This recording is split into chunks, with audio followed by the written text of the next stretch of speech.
충청남도는 1242km에 이르는 해안선과 전국의 약 14.4%에 해당하는 357제곱킬로미터의 넓은 갯벌을 보유하고 있습니다. 뿐만 아니라 보전 가치 높은 해양 보호구역까지 품에 안고 있어 여기에 블루카본의 가능성까지 더해진다면 그 가치는 더욱 높아질 것으로 보입니다.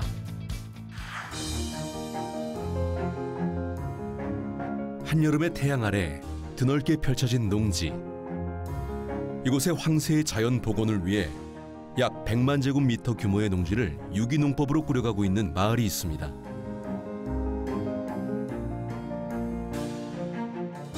농번기를 맞아 농부의 손길이 한창 바빠졌는데요. 그런데 이곳 논에는 비밀이 하나 숨어 있습니다. 여느 논에서 볼 수 없는 것이 섞여 있기 때문인데요. 보이긴 보이네. 이 숯이 있긴 있어. 이런 애들이 바이오차죠. 이게 수치잖아요. 논흙이라는 게 그 찰지잖아요.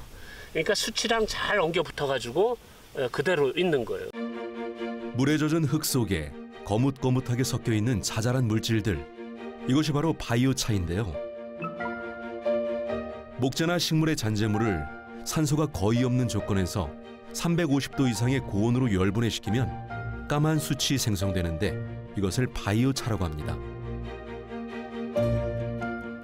바이오차에는 다양한 기능이 있습니다. 일단은 토양에 비해서 굉장히 가볍고요. 두 번째는 다공성이라고 이야기를 하는데 바이오차 내에 공기를 저장할 수 있는 능력들이 굉장히 큽니다. 그리고 세 번째는 양분들을 잡고 있을 수 있는 능력들이 굉장히 뛰어나고요. 상대적으로 수분 함량을 또 많이 보관을 할 수 있는 그 보수력 자체가 굉장히 높기 때문에 토양에 들어갔을 때 토양을 개량할 수 있는 그런 소재로서 활용을 할 수 있고요.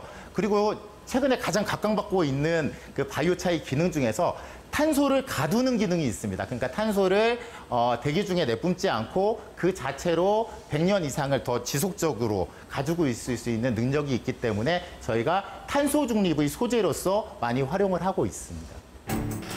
바이오차는 탄소 감옥이란 별명이 있을 정도로 탄소 저장 효과가 뛰어나다고 하는데요.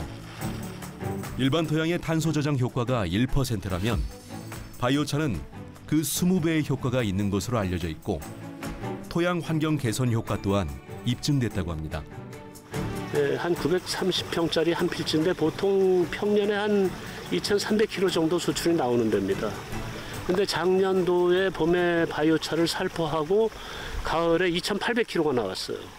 그러니까 그것만 보더라도 한 500kg 더 나왔다는 거는 상당히 많이 증수된 것인데 작년도가 좀 날씨 관계로 인해서 약간 수확들이 좀 줄었거든요. 한 10% 정도.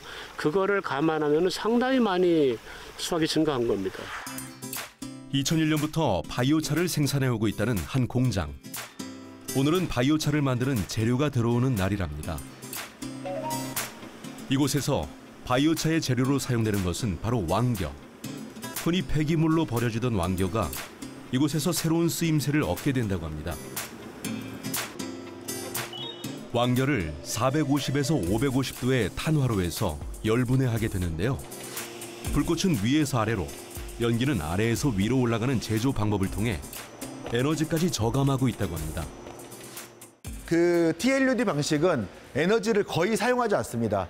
탑 라이트 업드래프트라고 해서 윗부분에 불을 붙이고 아래에서 상향식으로 통풍을 하는 그런 방식을 TLUD 방식이라고 하는데 그 에너지가 하나도 들어가지 않고 바이오차를 만들 수 있는 특허 방식입니다. 우리나라에서 농작물 수확 후 발생하는 각종 농업 부산물은 연간 750만 톤에 육박하는 것으로 알려져 있습니다. 그중에 고스란히 버려지는 양은 200만 톤에 달한다고 하는데요.